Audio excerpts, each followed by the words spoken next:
Anies menuju transisi kebaruan dan pembaruan politik Indonesia 2029. Penulis Dairi Sudarman, pemerhati politik dan kebangsaan.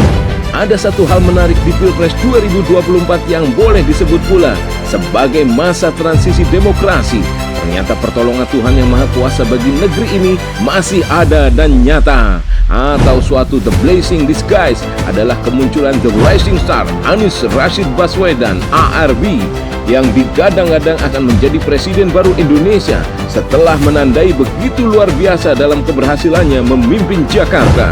Ternyata dengan pribadi yang bersih, genuine, tanpa turunan warisan struktur dan lingkaran dinasti politik siapapun, non-kolusi, oligarki, dan seorang meritokrat dan demokrat tulen dalam menjalankan kepemimpinannya, pemerintahan di Jakarta dan Indonesia anti KKN kelak. Tapi semenjak awal pencalonannya, ARB ini memang sengaja dijegal dan tidak dikendaki oleh rejim penguasa dengan berbagai cara keji dan licik, dengan dibully dan difitnah.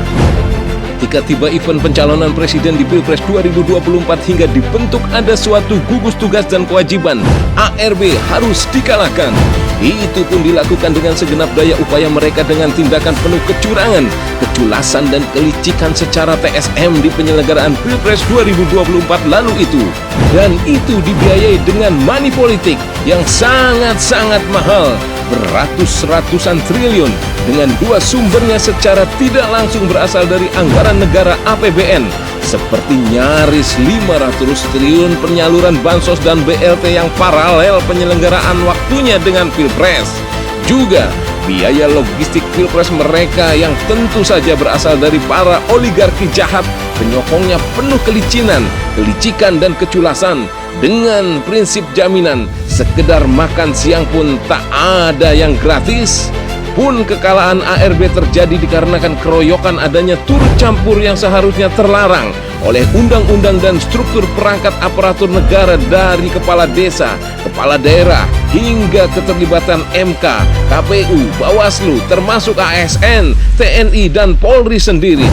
Tapi lihatlah, Anies melalui elektoral Pilpres 2024 berhasil, meskipun hanya mampu menghimpun 40 juta pendukungnya, adalah nyaris seluruhnya komunitas masyarakat istimewa kelas menengah yang sesungguhnya akan memberi misi kemenangan sesungguhnya yang tertunda kelak terdiri dari masyarakat intelektual berpendidikan madani yang mampu berkemandirian secara ekonomi, sosial, dan budaya, masyarakat konsensia, komunitas masyarakat berkesadaran etika dan moralitas, masyarakat amicus curiae, sahabat pengadilan berkesadaran hukum dan peradilan, dan masyarakat imani, masyarakat religiusitas dengan mayoritas umat Islam populis dan moderat, taat, serta umat taat agama lainnya. Kelima kategori komunitas masyarakat menengah tersebut adalah masyarakat cikal bakal dan kepeloporan serta berperan dan berfungsi dalam pemulihan, penegakan, penonggakan, dan penjagaan kembali demokrasi berkedaulatan rakyat. Ini terbuktikan dengan ditandai oleh begitu luas publik pendukungnya yang berasal dari dan di seluruh pelosok Indonesia, didasari empati, simpati, dan partisipasi rakyat secara sukarela dan berkemandirian dengan tujuan yang sama, menuju kesungguhan perubahan Indonesia ke depan, menghapus politik dinasti dengan kroni dan koloninya, membasmi kekuatan bisnis oligarki beserta seluruh struktur para mafiosonya, dan memupus jaringan jalannya pemerintahan politik secara otoritarian yang hanya menyemai kesuburan KKN saja. Maka rentang waktu 2024-2029 adalah masa periode dilematika pembuktian kepemimpinan pemerintahan Prabowo Gibran. Jika tetap mempertahankan sepenuhnya pembangunan berkelanjutan ala Jokowi dengan prioritas infrastruktur yang hanya mementingkan segelintir kelompok oligarki dengan mengabaikan kepentingan kedaulatan rakyat untuk sejahtera, maka NKRI akan terhempas di ambang kehancuran yang oleh Prabowo pernah diramalkan, diproyeksikan sendiri ketika 2030 Indonesia akan mengalami perpecahan. Lantas terciptalah Indonesia sebagai negara gagal menuju klimaknya kehancuran.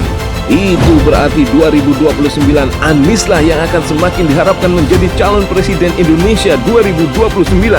Di pucuk dan di pundak kepemimpinannya akan terwujudkan perubahan menuju kebaruan dan pembaruan politik di Indonesia.